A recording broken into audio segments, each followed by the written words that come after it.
Hello, everybody. Welcome, welcome, welcome. How's everybody doing today? Happy for a Friday? Big thumbs up. I know I am. It's been a busy, busy, busy, busy week. Um, I'm sure it has been for everybody else as well. Can somebody just give me a thumbs up? Audio sounds okay. Video looks okay. You can see the screen. Thumbs up, thumbs down. Yes, no, all good.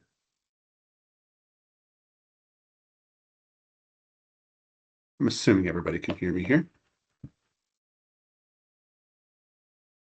Right. We'll get started here just in a minute or two. Let some people roll in. Great topics for today. Um, and overlooked topics, I would say, too. We're really going to be talking about eDiscovery. We're going to talk about retention policies, a little bit about the audit log, too. Of course, all of this, how it relates to Copilot. So it's definitely part of our compliance journey, something we need to be aware of and just mindful of, honestly, to tell you the truth. Um, because it is, again, an important part of it. And I'll talk through things here today. We'll also do some demos, live demos too. So we'll take a look at how this actually looks in our tenants as well. Okay, I think we'll kick off here. People are still rolling in. I'll let people in as we go. Um, just a few pieces here. So again, we're going to talk about eDiscovery today. Um, and audit logs and retention. We're going to talk about retention first, basically how to set up retention policies for Copilot. A lot of people kind of miss that step, which I do think is relatively important, especially if you think about how we have to go through and, perhaps retrieve Copilot responses just the way we retrieve email or SharePoint documents or Teams chats and channel messages as well. So we do a deep dive into all those topics today. A couple rules of the road just to be mindful of as we go. Your microphones are muted, right? Or not muted, they're disabled at the moment. So I'll enable them for Q&A session at the end. But feel free to put your questions in the chat window as we go along. Myself, my teammates here to answer some questions as we go, so we can get those answered as we go through. Those, if there's something, and I'll take pauses too as I talk, and we'll have some live answers too as well. Everything is being recorded, so if you don't want to be recorded, please drop off the call now. And you'll receive links to the recordings in a couple days, usually, is what it takes for that to actually show up. But just for everybody's edification, here are the links to the 3 previous recordings that we had, just so you have them in hand. I'm going to paste them in the chat window. And just to recap for you, so session 1 did a deep dive into SharePoint Advanced Management. How do we use SAM to really go through and do a review of our SharePoint sites, make sure those permissions are not overly permissioned, and then take some action on those if we need to do some other things as well. So keep that in mind. Session 2 was a great session around DSPM for AI. Did a really good demonstration how we look through DSPM for AI, all the different options in there, whether that's the Activity Explorer, whether that is the data assessment piece, and whether that is looking at agents, agent usage, and all the rest. So did a good there. And then session 3 last week was my good friend Ben. He presented on data loss prevention for Copilot and how it integrates with labels, sensitivity labels to be exact. So feel free, those recordings are there. This recording will be presented to you at the end. Actually a couple days afterwards, it needs to process, and then I'll send it out. But I'll also send out a link to it as well. I'll also send a link to this, or I'll send this deck out as a PDF also as we go. I mean, I'll send that out this afternoon as soon as we wrap up here. So you'll have that in hand, and I'll also include the links that we talked about during the call. I'll include links to, of course, the recordings that we've had as well. So you'll have all of that as well. And you'll also get a survey this afternoon. Please take some time to fill out the survey. It's really short, takes about 3 minutes to fill it out, but it does help me and the team kind of craft these sessions as we move forwards, and then help us in our next round of these, because I do plan on doing this series, probably different topics. We may do some review topics each quarter. So we'll do some again after the holiday season. So in FY26, I'm sorry, in calendar year 26. And then I'll do some in the spring as well. So we're going to have 2 more, basically 6 sessions, sprints coming up in the coming months. So those surveys are great. I always ask what topics you want to cover too. So put your topics in there. It's something you want us to cover. Make sure that we're getting things you really want to learn about. Want to thank the team again, as always. We've got Ben on the call. We've got Kevin here. Both of these are my partners in crime. They're going to help out. They've been presenting. Ben did that great session last week on DLP. Kevin's got IRM coming up, so it's going to be a fantastic session then as well. Give these guys a hand. Big clap for everybody. They are just an amazing team to work with. So thank you, Kevin. Thank you, Ben. Just a look at what's coming, as I mentioned. So today's eDiscovery audit retention for Copilot. Tomorrow, not tomorrow, next Friday. Sorry, it has been a long week. Next Friday's communication compliance for Copilot. So how do we have monitoring set up for things like inappropriate use of Copilot?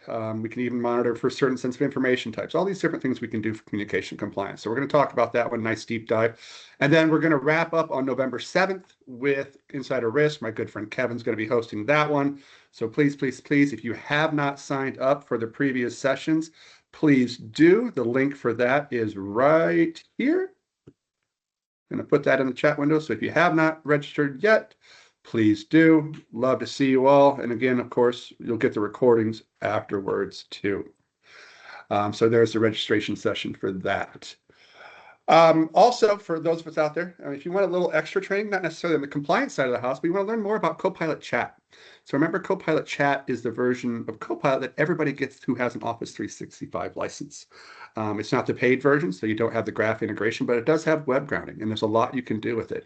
So please feel free to join these sessions. There's a couple more left for this year. We're going to kick that off again in the new year, I am sure. But I'll drop a link in there if you have not registered for these, and if you're interested too, please do. Let me get that link for you here. Copying and pasting is being a pain. There we go. So here is the link to those sessions. Quick question from Gali. Yes, the recordings online of previous sessions. They're all in the top of this chat. So you should see them right up there in the chat. I'll post it one more time. Well, it's just right there. I'll post it one more time here for those who joined late. You should be able to see the chat. It should go up, but just in case, this is all the recordings here. Awesome, awesome, awesome, awesome.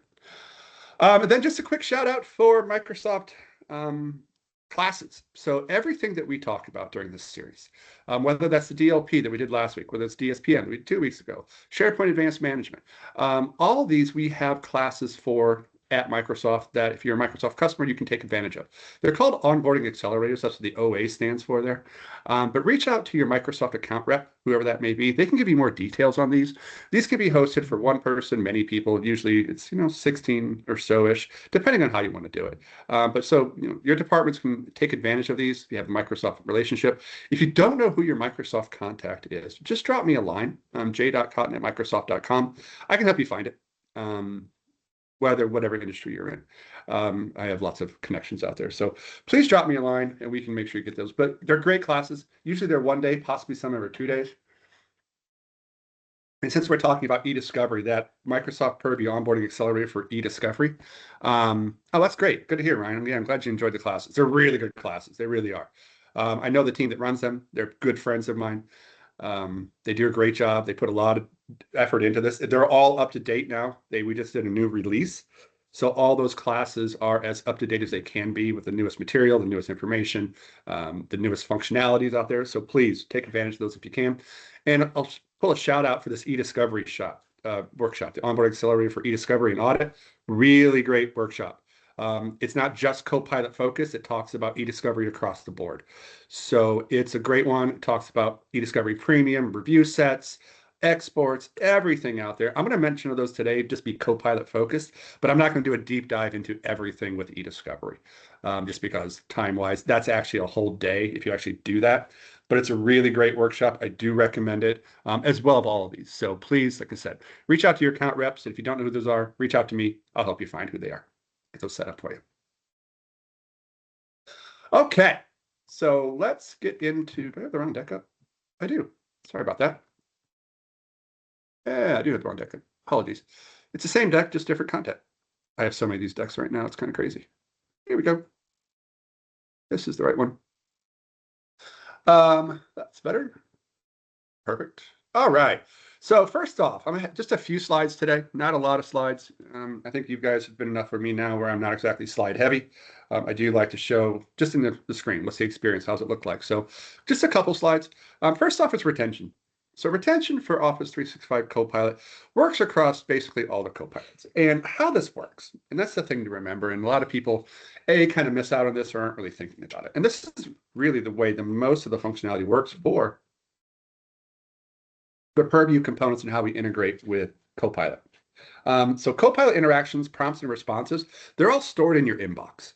So if you don't know, they're part of your Exchange inbox. It's called the IPM subtree. And there are hidden folders in there. Same thing with Teams. So your Teams chats and channel message are also stored in there. So is Viva Engage. So anything you're doing in Viva Engage, it's also stored in a hidden inbox in your mail. So that's how all this works. And that's how the retention works for it too. I'm sure we probably all have retention policies set up for things like email, SharePoint, OneDrive, Teams, chats and channel messages, one-on-ones, private messages, and all the rest of them. And the intent of retention is not to prevent deletion, right? So we have retention set up. So if we ever need to go back and find that data, whether that is because somebody accidentally deleted it, intentionally deleted it, maybe it was a system issue, somebody did something that mass deleted a bunch of stuff, which I've seen happen before. But it's so we can get it back via eDiscovery. And many of you, depending on where you're at, I'm in mostly healthcare right now, so there's a lot of compliance policies that we have to adhere to for when it comes to retention, whether that's 7 years, 2 years, 5 years, 10 years, whatever that may be. So a lot of times we're mandated to do this, and it works just like, thank you, Miguel. I will double check on that one. Seems like session 3 is not working, but I'll double check. Maybe I made a fat finger on that one when I was copy and pasting. I'll get back to it. But with compliance and retention for Copilot, it works in the same way. It does not. Great question, Saeed. So Saeed has a question right now. I'll read it out loud for the teams, the recordings actually. So if you have a retention policy set up for Exchange, does that also mean you retain Copilot interactions? It does not. So Copilot is its own source now. And I'll show you when I get into the demonstration piece what this looks like, but it does have its own what we call source, so destination. So it's Copilot specific, so it only retains Copilot data. Exchange is separate now, so it just does Exchange. So it basically does everything except for Teams, Viva, Engage, and Copilot.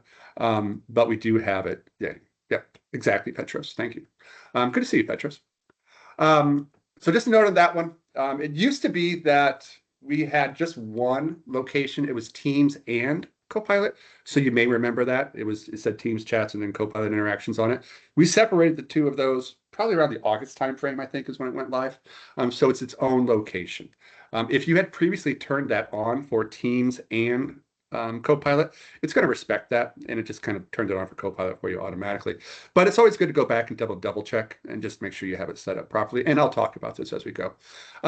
The last point there, 7 days to be deleted from the back end, that's really part of the retention cycle and how it works. Just a small example on the screen here. So you can see here, this is basically the retention cycle for Copilot. So if we have a retention policy set up, let's say it's set up for 1 year. And then after 1 year and 7 days, if that Copilot prompt or response has been deleted by the end user, which an end user can do from the Copilot console, they can actually go in and delete their own. So if it is covered by a 1 year policy and the person goes through and deletes it, then after 1 year and 1 day, it's going to be sent into what we call the substrate folder. It's going to sit there for like a day or so, and then it's going to move into permanent deletion at maximum of 7 days. So there is going to be a 7-day little period after it goes past its retention policy. If it's not covered by a retention policy and a user deletes it, same thing happens. It goes in the substrate folder, and then it's going to be released in 7 days. So just depending on that retention policy. And the retention policies we have for Copilot are basically the same as we set up for anything else: email, Teams, chats and channel messages, SharePoint, OneDrive. Interface is the same. Options are pretty much the same. You can set up retention policies, or you can even set up deletion policies. And I'll show you what that means. I do have customers that do run deletion policies on Copilot. Now, they're not necessarily healthcare, because healthcare has their own rules. There are some mostly financial institutions.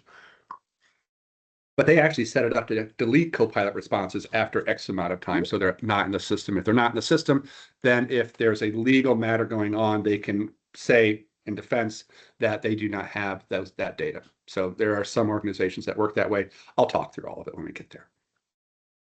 When it comes over to the unified audit log, so we do have the unified audit log for Copilot. You can see on the screen, it's under interactive with Copilot. This can be done at scale, so you can look for all Copilot interactions. You can even filter it by certain users. So just users, maybe you want to pick out Copilot's done by X, Y, and Z person, you can do that. And then you can pull that unified audit log data back. It's going to be there for a year, 365 days. If you need it longer than that, that's really where our SIEM appliances come in, right? Whether it's Sentinel, Splunk, QRadar, all the rest. So if you need historical data, then that's really the way you want to go about doing that. There is the option to extend the unified audit log out to 10 years, but there's a cost involved. And that's just a question of what's the cost to ingest the log into your SIEM as opposed to what's the cost with Microsoft to make it 10 years.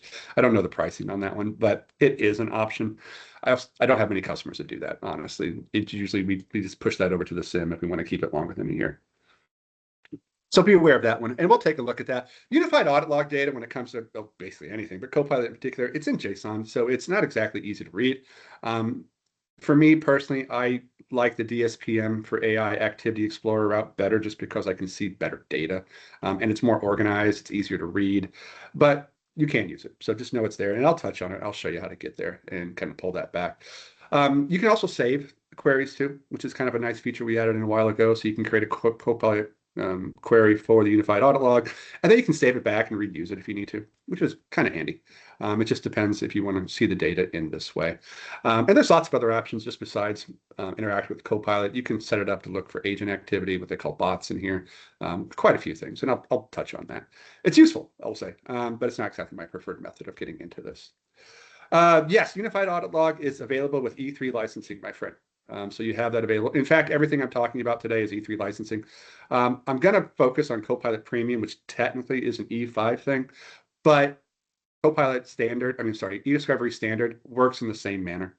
We can pull the data back. There's just a few bells and whistles that you don't have when you don't have the premium license for eDiscovery. But everything works for E3. Everything I'm going to talk about works today for E3, so there's no really worries there around the licensing aspect. Yeah, sorry, I'm just switching back to the channel. Yeah, okay, good question, Miguel. Keep the questions coming, everybody. I love interactions. And then eDiscovery, just a quick overview. So eDiscovery has its own activity type. So you can see here, Copilot activity, that's what we're going to be looking for. And eDiscovery with Copilot works as it works with anything else. So it works the same way as it works with email, same way it does with SharePoint, Teams, OneDrive. So we can set up basically eDiscovery searches and unified audit. Yes, thank you, Petros. It is a by default. So same thing, we can put data on hold. We can do quick searches with content searches to pull the data back. We can create a case. So you have a long running case. So if a case, remember, entails not just the searches, it entails the audits. Any holds you put on it, also your exports. And if you use review sets, it's also in there as well. And I'll show you what a review set looks like for Copilot as we go through with this one. But it works in the same manner. So we can do the same options we have before. We can export the data out. I've got an export that I'm going to show you here in a little bit about what it looks like when we do export it. So the same rules really apply. Everything we can do, you can even filter it down even more. If you want to look at Copilot activities in certain ways, you can just modify your KQL response. My sharing just went out. Kevin, can you still see my screen, my friend? No, I cannot. It's kind of completely disappeared. Yeah. Yep, I see it. I'm switching over here. There we go. Okay. Looks like my monitor just died on me. Always fun. But as I was saying, so we can get even more granular when we're doing eDiscovery queries. If you want to look for things like SharePoint or just PowerPoint, Outlook, OneNote, you can actually modify these queries with KQL. Kevin, if you don't mind, if you get some time, put the KQL query link for eDiscovery in the chat window as well. It's a good learning lesson. It covers everything. It talks about Copilot too, but also talks about some of those more advanced things that you can do when it comes to KQL and writing your queries with eDiscovery. So it's a great one in there. I'm going to talk about more in general as opposed to diving into separate ones, because when I do a Copilot interaction, the one I showed on this screen here, it basically covers all of that Copilot activity that's going on. But you can get more granular if you so choose by using the KQL and look for Copilot.OneNote, for example. And notice they all have that Skype message piece because that's where we stored it. If you look in the IPM subtree, that's the folder it actually lives in, the dot messages, and then the dot Copilot extension on the end. So you can kind of see the pattern that we actually look at, where that data is actually stored in your inbox. So be aware of that. As you actually pull things back, you can see this is a review set, so I can actually see the Copilot prompt. I can see the responses. It's all in there. I can export this data out. I can do other things that are part of eDiscovery Premium, like annotate. I can take out data. I can basically blackout data, so you can't see some of the more important part. And then you can export it out and give it to whomever you need to. So usually that process is, somebody, usually from legal, makes the request, hey, we need to see this user's Copilot activity for this particular amount of time. Maybe there's a legal thing going on. Somebody did something they shouldn't, whatever that may be. So we need to be able to find that data, put that data on hold, and export that data and hand it off to the proper people. And I'll walk through that process as we look at this. But this is just a view of how it looks in that review set. Notice you can see the little Copilot icon right on the screen right there. That's how you know it's actually done in Copilot. And I have better examples of this when I show you. I set them up yesterday. And then again, you can see that activity associated right there. You can see the actual prompt. You can see the responses. So you have the full fidelity of what's actually in there. You can even see if it references a particular document. It doesn't expose the document per se, but it does give you the metadata on which document was used. So if you do need to find that document, you can also do that as well. Okay, so let's go ahead and take a look at all of this. Let me check the chat for any questions. I'm on one screen now, so I've got to kind of bump back and forth. Minimize all those screens. All right. Anything in chat? Facilitator in meetings, are those captured as Copilot action or as part of Loop? That's actually part of Loop, my friend. Great question. You can get there. It can be done as part of the eDiscovery process, but it's a different eDiscovery search at that point. If I get some time, I'll pull that up for you. But you can also just ask Copilot. It'll give you those instructions about where to find that and how to actually put those Loop components on hold. I will say there's work going on the Loop side of the house with eDiscovery. I do have a couple of customers that have some questions about that. I'm working with the product group to kind of get those answered. They're working on the Loop components to make it a little bit easier. It's not exactly straightforward at this point to actually capture Loop components for eDiscovery, but it can be done. You just have to go through a couple of hoops. We do have the documentation online for that if you need to check that out. But I'd say I would expect some more changes coming to that in the upcoming months. Those of you who don't know, eDiscovery Premium has been released officially, beginning of this month, middle of the month, whatever that may be. So there's still some work going on. As they release things, they always kind of tweak it as they go. So expect to see more coming from just eDiscovery in general over the coming months. All right, so let's bring up our tenant and let's talk about retention first. So like I said, retention for me, it's overlooked, I think, a lot of times, and it's something that we should not overlook. The same way that we need to make sure that we are making sure that we have email data or SharePoint data or OneDrive data on a retention hold, then same policies need to apply for Copilot because it is a messaging solution. It's something that there's going to be a lot of focus on moving forwards, and we want to make sure that we're looking at this in the right way. So to get to eDiscovery, or get to retention, we're in data lifecycle management at this point. So we click there. And you can see we have our retention policies. Now, there's retention labels in here as well. Technically, you probably could use retention labels on a Copilot prompt response. Not exactly, I would say, relevant at this point, because we're kind of looking at it more from a all-up type of view. But in our retention policies, as you can see here, we have our normal just options. I'm blank right now, so I'm going to create this from scratch for us to see. So I just create a new retention policy, and I'm going to call this Copilot for CMA.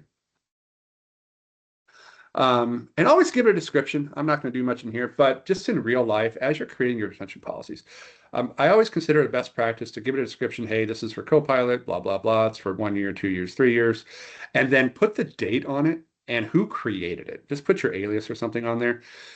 And that's really for the situation. A, you go on vacation, somebody has questions, they may not be fully aware of what's going on, so at least they have some idea of what's going on here. Also, if you leave roles, you transition roles from within your company and somebody else takes over, it's just a good way to make sure that we understand, whoever takes up your role comes in, understands it's out there, what it's for, at just a simple look. So always just a best practice in my mind. I can't tell you how many times I have come into an organization where they'll have 40 to 50 different retention policies set up. No one really knows what's what anymore because they just grew organically over time. And I have to sit there and kind of sort it out with them. It's the pain, really. So give as much better description as you can possible here. It's a nice thing, not just for you, but for anybody who may take your job afterwards. I'm not going to talk too much about admin units, but you can scope these policies out using admin units.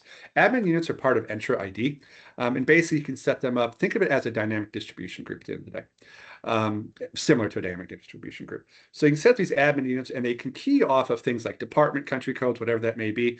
It's most useful that I find in tenants that have multi-geo. So maybe we need to set up a policy for the EU people comply with GDPR that's separate from what we have in the United States or Latin America or Asia and APAC, whatever that may be. So you can set those up, and it automatically adds people to and from the policy based upon those Entra ID attributes, whichever one you choose. I'm going to do a static policy, so I'm not going to really talk too much about this, but you do have that option. It's out there. I do like it for those multi-geo situations. I also like it. I do have a couple customers that have a hospital with a university. They use the same tenant. So we have different policies set up for the hospital as we have for the students. So it's another place, and we just key off of, I can't remember what we key off of that one, something that says students or something like that. But you do have that ability, and it's nice because it kind of gives you that set and forget type of thing, so you don't have to worry about it. Or, as in the case of most of us, we're probably going to be using a static policy. Now, you can use an adaptive policy. That's keying off of different keywords as well. It's similar to an admin unit, but it's not set up through Entra. It's actually set up through Purview Center. So you can do it that way. But generally, most things are going to be static at this point. But be aware you do have those options.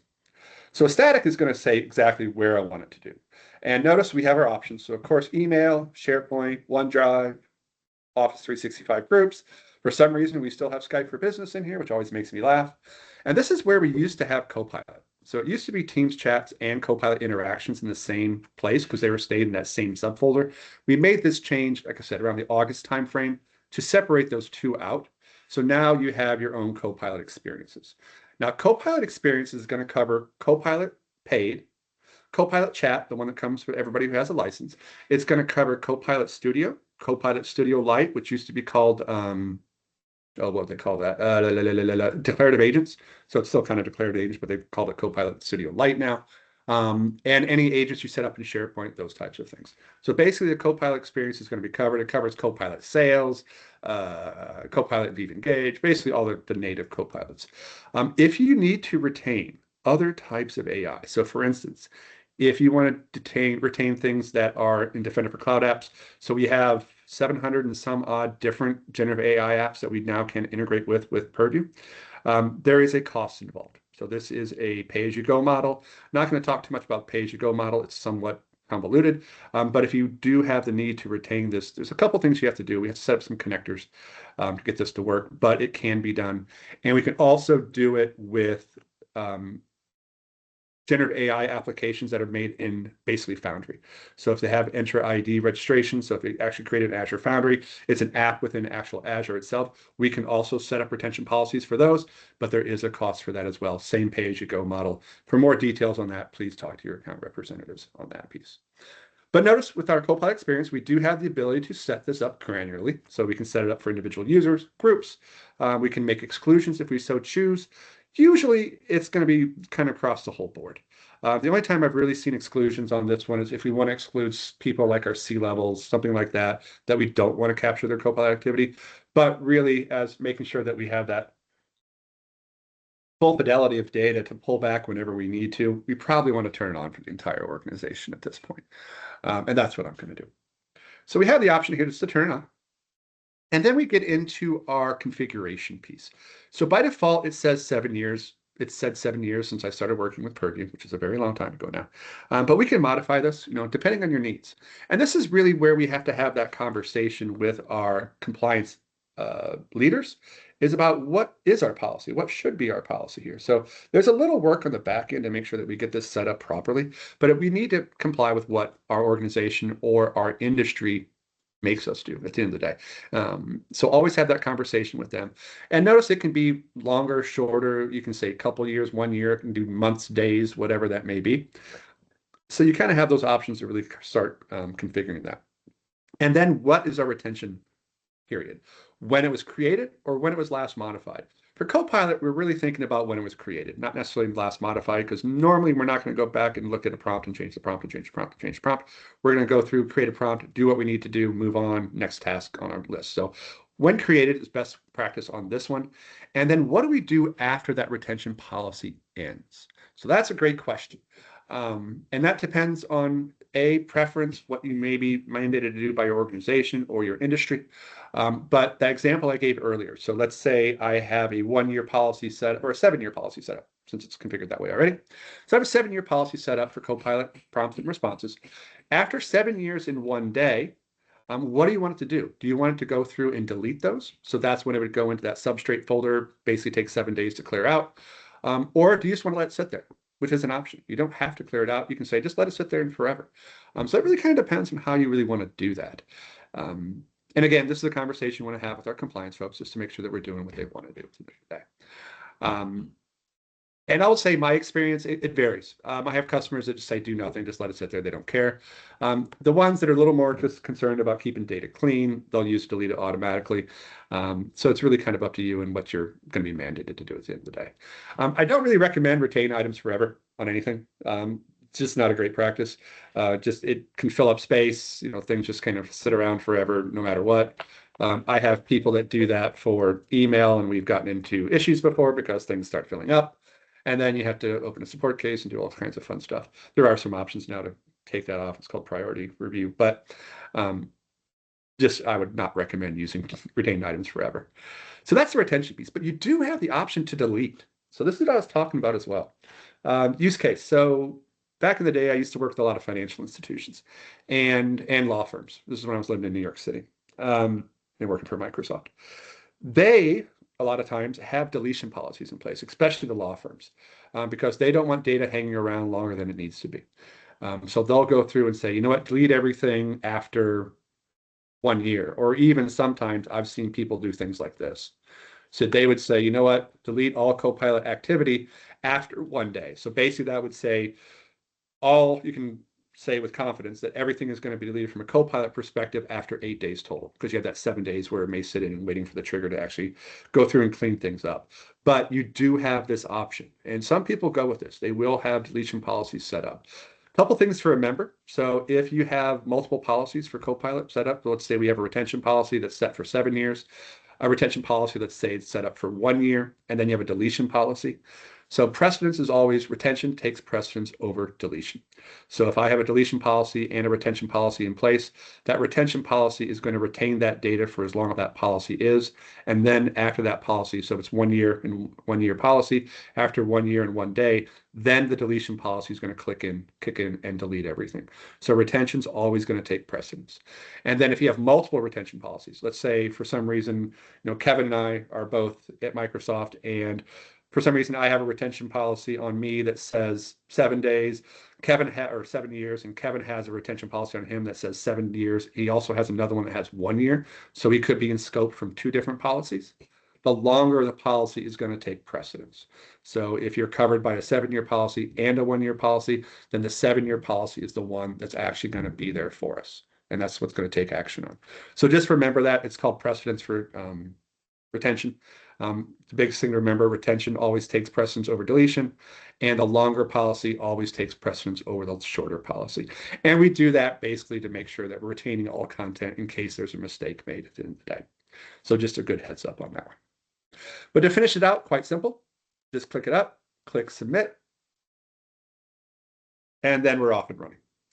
So again, very easy to configure, very easy to actually conceive of, and actually these policies actually work, but it's something a lot of people miss. They do tend to not pay attention to that one.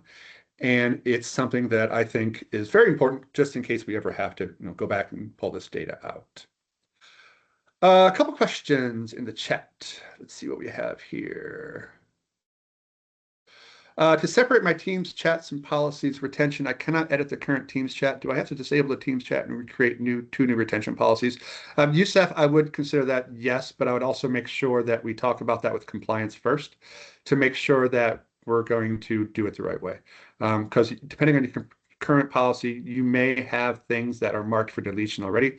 So if you disable it, there's possibility of data loss there. So just make sure you communicate with the compliance people to make sure we're doing it the same way. But yes, I would go with that and create two new policies at the end of the day. Hey, Jay, I posted a chat there with the link. I think we have the official guidance for that inside of the article. I linked into there on how to do that. So thank you, my friend. Other question from Saeed. Does the user see that the prompt retention info that will be deleted in 7 years due to the retention policy? No, they do not. So end users do not have any sort of idea or awareness that they're on a retention policy at this point. A little different than we use retention labels because they can see retention labels, but they are unaware of these policies. And that's just usually something that we communicate out broadly to the organization. I'm sure that you probably sent out communications before about email policy retention. A, just so users know that, and B, they know what they can get back in case something's accidentally deleted as well. Great questions, everybody. All right, let's keep moving along here. Let's talk a little bit about audit log. I'm not going to spend too much time here because I want to focus a little more on eDiscovery. But from the unified audit log, as I mentioned, you do have access to this. And let's go back and look at our UAL.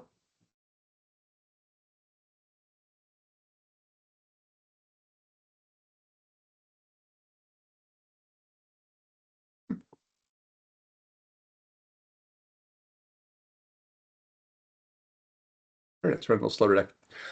So unified audit log is on the left-hand side, of course, right at the top. And you can see it here. I'm not going to spend a ton of time on the unified audit log, but I just want to show you where you can find the Copilot data, really. Now, unified audit log, it captures 98% of all activity out there. So you can search for just about anything in here. It does come back as JSON, like I mentioned before.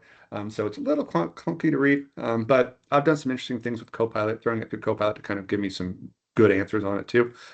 So that is an option. But when we're looking for Copilot specific, it's going to be under activities. And it's always a little slow, I would say, for me. I'm sure you guys probably experience this too. But all we do is just type in Copilot under activities that we're searching for, Copilot. And you can see there's a lot of different things in here. So you can see when people execute a pilot, we can see when people actually look at a chat report. You can look at the different bots out here. So these are different agents that we're talking about, agents that have been shared, agents that have been reassigned, agents that have been created, all these different pieces in here. But we want to talk about Copilot in specifics. It's interacted with Copilot here. So that's the one we're going to actually look for. Now, we could do other pieces in here. There's other activities we can look for to filter this down even more. And then we can also do things like which users. So if I want to look for Copilot activity for a specific user, like Zemi here, I can do that. Or if I want to look at all Copilot activity across the board, I would just leave this blank, hit search, and then it's off and running. But a lot of times you're going to be looking at just for a particular user. So you type in that user's name. We're looking for that Copilot, interact with Copilot. We click the search button. And we're off and running. So it's going to go back and start pulling all that data back. There's also the date range. So if you want to modify that date range, it does go back basically quite a ways. So you can say, okay, let's look from everything from July 1st to October 24th. So you can control that as well. If you're looking for specific things, so maybe somebody is using Copilot and you got flagged, maybe it came up in communication compliance that they were doing some sort of Copilot activity for upcoming mergers and acquisitions or whatever it may be. It could be anything. So you could also filter it down that way. Merger, look for that, or something like this, and acquisitions, anything like that. So you can make those kinds of modifications as well. So it's not just looking for all Copilot activity. So you can kind of go back and do it. You notice that search sums queues up. It does take a little bit depending on the size of the search as well. It just really depends. And then when we look at that data, so for instance, here is one I did just recently. And this is one on, I think this is maybe just on Zemi. I can't remember if I did this across the board or not. No, it is on Zemi. So here you can see all the different pieces. You can see, what was that record type? What was the activity type? If I had specific things I was looking for, like keywords, you would see some of the details in here as well. But I just did a very broad search. And then you can kind of go through and see actually what's going on. Like I said, this is in JSON, a little hard to read, but it does give me details. So you can see here, I can see what I've put in. I can see the name of the documents I've referenced. I can see where they're at. Basically, I was prompting it then to give me some details on this one. So there's good details in here. You can also see that it's using some web grounding as well. So there's good details in here we can get out of here. It's useful to an extent. I personally, like I said, prefer using DSPM for AI for this one, just because I get more detailed information and I can see it more in plain text. So I like that one, but this is available for you. So you can see it. It's easy enough to get to, and those searches can be saved back. Like I said, when you create the search, you can actually save it and then reuse it upon occasion. Then you can basically copy these out and reuse it again. So if you have a search that you just want to modify, you can highlight the search, copy the search, and pull it out that way. So you can do it that as well. Like I said, there's good data in here. But again, I do prefer DSPM for AI just because it does give me some additional details as well that I find more relevant for this type of activity. Okay, any questions on Unified Audit Log? Couple here, let me get these really quick. Is there a retention deletion policy for agents? If not, how do you manage unused or stale agents? Great question, Karen. So that retention policy I created for Copilot just across the board does apply to agents. So agents also basically, when you do prompts responses, it also lives in your inbox. So when you prompt an agent, whether it's Copilot Studio agent, where it's a declarative agent you put on SharePoint, whatever that may be, it's still there. Your questions about used or stale agents, you can actually see the agent activity in the admin center. If you go under Copilot, you do need to have either GA or the new AI administrator role to do that. But you can see agent activity in there. You can also see it in DSPM for AI. So you can kind of see there. You can also reassign agents. You're going to be able to reassign agents in there as well. Stuart, if a user's mailbox is subject to a legal hold for indifferent, would I be in the right thinking that Copilot interactions could be retained indefinitely for legal hold, even with a tenant policy hold? Yes. So good questions, Stuart. Basically, he's asking at this point, if there's a policy that's there for everybody for 5 years, but I want to put an indefinite hold, so hold forever on a particular user for Copilot, I could do so. And then if you think about the inheritance, how that works, Stuart, it would basically say, okay, I see this person has 2 policies applied to them, one for 5 years, one for forever. Then that forever policy is going to take precedence at that point because it's going to be the longer one. But yes, most certainly doable. Dan, so there is some functionality coming for this one to help us actually those stale agents and how to get rid of them. More to come on that one. I can actually probably fit that into our next conversation. I'll make a note because we do have communication compliance coming up, so I can do a little talk about agents as well and talk about how we can kind of see some of those. So I'll make a note of that one and we can talk about that more in the next session. Great question, though. Yeah. Good callback. Kevin's got some documentation in there as well. Awesome. All right, let's take a look over eDiscovery really quick. So eDiscovery is, of course, here. And I've set up a couple policies already, or a couple eDiscovery cases, but I'm kind of going to walk you through how to actually do this and then what it looks like. So eDiscovery for Copilot works the same way it works for email, Teams, and all the rest. You can notice I've got a couple cases already set up. One is looking at the entire organization, and one is just for one person. But I could do this via content search. So if I just want to do a quick search in content search and set this up, I can do that as well. So if I don't want to create a case, I just want to do a search, pull data, I can. And this is going to look the same way. So I'll just create a quick search. I'll call this Copilot Quick. Again, always give a good description. I'm not going to for sake of time. But again, it's really important for eDiscovery to give a good description too, because eDiscovery, they get out there, somebody may be on vacation and we need to find that data. So always give a good description. And here we are.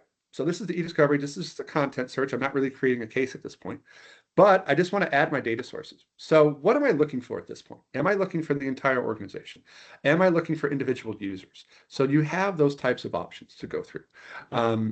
So the options here, looking for all sources in the tenant. We do have the option to look at just for sources in the case. So if I already created a case and I have some data on hold, I can do basically an eDiscovery search just on the data that's in that case. Not going to go too much into that. That's really getting into the weeds of eDiscovery, but you have that ability to do so. And then you can see just people only. You can see groups. For Copilot, it's really just people. And even exclude, you can include or exclude inactive users. So inactive users is a person who's been put on hold somewhere in their mailbox or their license has been put away, but they're still available for eDiscovery. It's just that's what an inactive user technically is. So you can include or exclude. Probably you want to keep that included depending on what you're doing.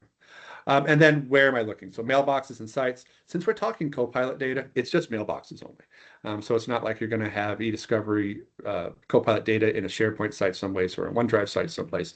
You'd have an agent in there, but it really wouldn't be, you're interacting with the agent, so it's actually stored in your mailbox. So that's really how we do it. If I want to select everybody, I would just do this. So that would be everybody in my tenant. May or may not be useful. Normally, it's going to be one or two people, right? So I want to look at this one, and let's say we also want to include myself in there. So I just hit save, close. And then you'll see my two sources. So I see Robert, I see myself, and then, what am I looking for? So I could look for certain keywords. So let's say, I'm going to just back this all out so we can start scratch. So let's say, I'm looking for Copilot activity. And that's really talking about item class at this point. So I click item class, I type in Copilot, and there's my Copilot activity. So now I'm just looking for all Copilot activity in those two mailboxes. Now I could get a bit more granular. So let's say I'm looking for data that has merger in it. So maybe somebody did something, I got an alert in communication compliance, or I saw an alert from a DLP policy, or I saw an alert from insider risk that somebody is using Copilot to find out data about the upcoming merger and acquisition in my company. So I could say that and Contoso. So at this point, this is a little very basic TQL, Contoso. So now I'm looking for anything that has the word merger and the word Contoso. So they're inclusive. So it has to have both of those in there to be a positive hit. If I put an or in here, this would say either one of these. So either it has the word merger or it has the word Contoso in it. So we can do that. So that's if you need to get more granular. If you're just looking to pull everything back, leave keywords blank. In fact, I can put it in there. Just have look for all Copilot activity, run that query, and then choose your options. I do like to keep samples in here because I do like to see a little bit of sample of the data. You can have the statistics included as well if you want to see that as well. You can have a keyword query report if you want to look at those. But I do like to have samples just to get a good look. The sample thing for me really is to make sure I have my query right, especially if I'm using something like a keyword query. I want to make sure, okay, I'm using the words merger and Contoso. I want to make sure I got that right, so I'm collecting all the data I should be. That's why the sample's kind of nice, because you kind of just see a heads up of what you've actually collected. So that's my own personal preference, just depending on how you want to do it. Then you run the query, and now it's off and running. So I'm running on two mailboxes. It's going to take its time and go through and pull all of those messages out there, and notice it's looking very broadly. So I'm looking at basically everything that has in this folder at this point, message.copilot. So it's going to pull everything out there, every single Copilot prompt and response that that person has done. If I wanted to change that, I could change that item class to say copilot.word or copilot.sharepoint or copilot.powerpoint, whatever. If you need to be more granular, you can do so. It is included in that documentation that Kevin put up on the list, so you can see it there. Just know that you can do that kind of activity on. So a really simple way to set that up, honestly, not too hard to do. And that's just a simple search. I'll let that run. I've got some other examples to show you, however, as well. So if I go back to my cases, so here's one I created a case for, and I did this across the entire organization. And you can see my query, same thing, entire org, Copilot, looking for the exact same things. You can see the query, you can actually see what's out there, what I actually designed. So you can see here, no keywords. So I did everything. I did everything everybody in the entire organization. And then I can look at the statistics, see what's out there, what statistics were actually collected, how many hits we actually have. And then I can see my samples. So you can see a quick look at my samples. And again, I would say this is more useful for me if I'm looking at something that has a keyword in there. But notice it actually pulls out where I'm using it, who that person is. So here's one I did in Word. Here's one I did in the actual chat. So this is a Microsoft chat. You can see whatever application I'm using it. And then you can see that prompt and you can see that response. So you can go through and see all this full fidelity detail about what's going on. So that's great. And that's just a great way to look at that, basically the search. But I can also put data on hold. So this is another option.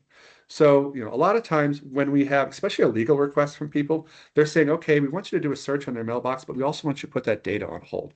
Now, they may have a retention hold policy already applied to them, so it may not be needed, but you may not have it. So you need to be able to set this up as too. Really simple way too. So this is called this Copilot hold. Copilot hold. Good description again. And this is just like putting a hold on our email policies, email inbox, whatever that may be. No real difference there. We add our data sources again. So since I had those two people in that search before, let's just say I want to just put these two people on hold.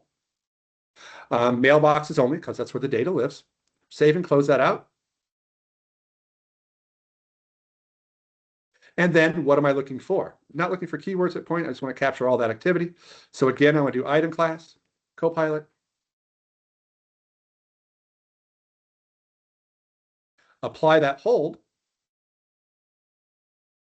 And now those two users have an indefinite hold applied to them for Copilot. Now I could put a time range around that. I could say just put data on hold between August and October. You can do the modifications. I could put keywords in there as well. Got a duplicate name in there. I could put keywords in there as well to actually do it. So you have all those options just the same way you would do it when you're actually working with any sort of other hold. So you have that ability to put data on hold just for Copilot as well. And then we can put things into a review set too. So notice I do have a review set up. Now this is Copilot Premium activity, but this gives me a great way to be able to look at this quickly. I do like review sets. Anybody who works with eDiscovery and has this capability, it's really made our life a lot easier. And notice it really kind of calls out. And I did this basically just on Copilot. So notice it's all Copilot. So Copilot activity, Copilot activity, Copilot activity. If I did a broader search, then I also included it with Teams and Word or Teams and SharePoint and OneDrive, you would actually see like if this was a Teams, you would see the Teams icon here. If it was a mailbox item, you see the Exchange icon here. But since I focus this just on Copilot, it brings it directly from here. Now, I'm not going to dive too deep into review sets. There is a lot to a review set, but it does make things easier. So for instance, I can just click on one. I can see everything in here. It's nice and clean. You can see here, Copilot tell me the steps to buy a house. I recently bought a house, so I was just kind of playing around and creating some data. Show me the latest about X, Y, and Z. So here's something I did for a demonstration for one of my customers. Copilot has a project plan. You can actually see the document it creates for me. And if you have the proper permissions, you can actually get to those documents too. So it shows everything about my plan. It also shows the document that was created for me. So it's full fidelity piece in there. So it's a great way to do it. If you have the ability to use review sets, I highly recommend it. And then you can even do things like export just specific pieces. So for instance, I can say, you know what, highlight those 3 items, send that to an export, 3 items. So you don't even have to export the entire thing. You can just do pieces of it, which is really, really, really handy. And when I do that, it loads it up into my export piece here. It'll come along eventually. There it is. You can see it's in progress. It's just those 3 items. Then once it's done with its exports, I can pull it out, give it to whomever it needs to be.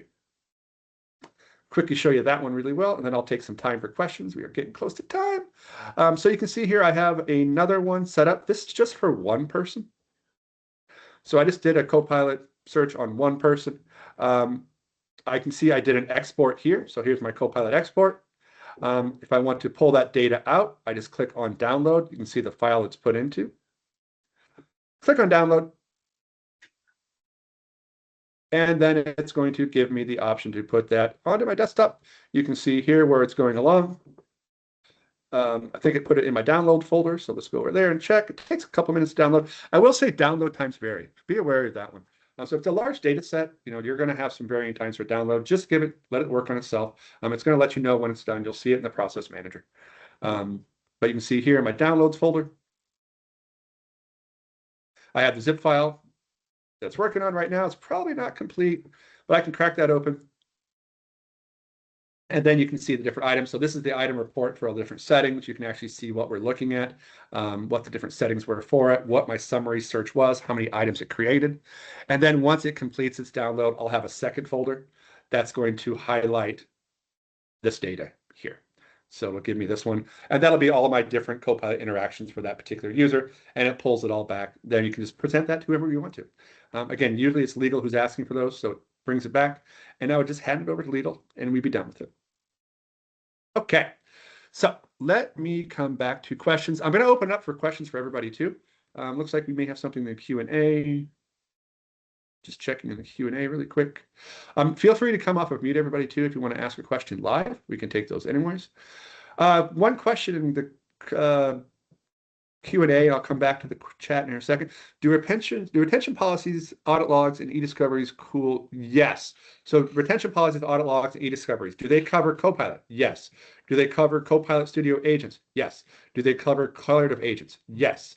They also cover agents, Copilot for sales, Copilot for security, Copilot and Viva Engage, basically all those different Copilots. So it does cover those with no additional charges at this point. The place where you get into the pay-as-you-go is if you want to do things like agents that are created in Azure Foundry.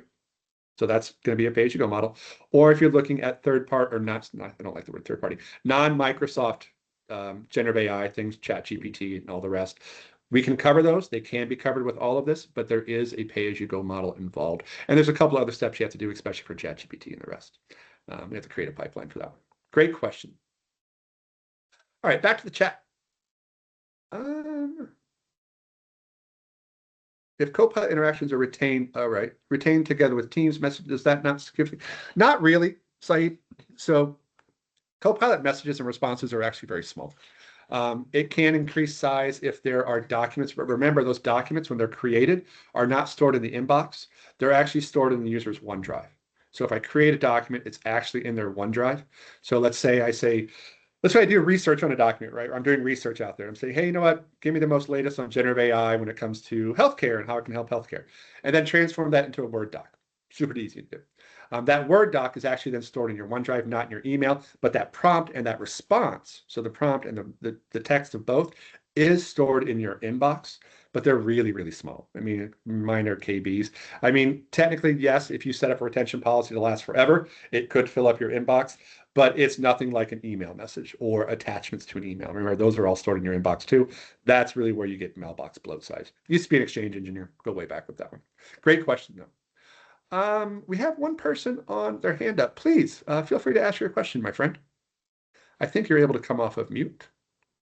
Yeah, hi. So thanks for the wonderful session, Jay. So yes, my question is that let's say, we are publishing a agent to a website or publishing a agent to outside the M365 ecosystem, right? Let's assume to WhatsApp or whatever, right? So then in that case, what kind of interaction will be available in Microsoft Purview in terms of audit logs, in terms of Purview captures? Because anyway, Purview, like for example, Teams as a channel will not be touching, SharePoint as a channel will not be touching. Let's say I publish that agent into the website, right? In my internal website. So it's a great question. And it depends on how it's actually going to be accessed. So let's say you create a Copilot. I mean, if you're going to publish on a website, then that has to be Copilot full, basically. You have to have the full version of Copilot Studio to do so. But when you do that, it's still going to run in the context of the user. So when a user interacts with an agent, and this goes across the board for declarative agents, Copilot heavy agents, Copilot light agents, it's going to run in the context of that user, which gives us many benefits. So first off, it's still going to respect those permissions. Let's say your agent that you set up on your website is to look at, I'm going to try to think of a good example, to look at HR data, right? So maybe you create something for your HR people that makes it easier for them to answer questions. Pretty common use case, right? So you create an agent, the source of that agent is a bunch of these documents that you have out there, and you publish it to your HR website that your HR people have access to, but others don't. So those people who have access to that SharePoint data, that document, the data that's behind it, the agent's still going to respect it. So if I don't have access to it and I try to use your agent, that means I'm not going to be able to access those particular documents or even use that agent. But since it's running in the context of that user, it's still going to be stored in the user's mailbox. So no matter if you're using Copilot Studio agents, Copilot full, Copilot Lite agents, full Copilot Studio, declarative agents in SharePoint, all of that is still running in that user context. So we respect permissions, but that also means we're going to capture that data in their mailbox.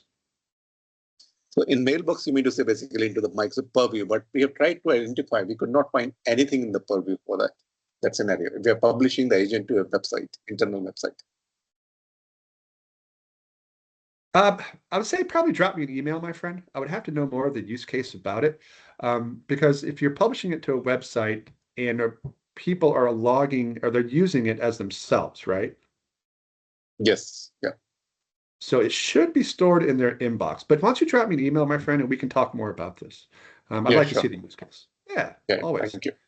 And that goes for everybody too. If you have questions, things you want to talk about, always just drop me an email. I'm on the West Coast, so I'm West Coast time zone, but I'm always happy to sit down, take a look, see what you got going on, and kind of talk it through. So, other questions out there from anybody? We're at the top of the hour. Okay. All right, everybody. Well, thank you so much for joining. I know it's Friday. I know I'm in the way of a lot of you and the rest of your weekend. So enjoy the weekend. Enjoy the rest of your week. Don't forget, we have a session coming up next week. So we have 2 more sessions left. Next week's communication compliance, then insider risk. Thank you all so much for joining. It's been great. I know time is the one thing we can never get back.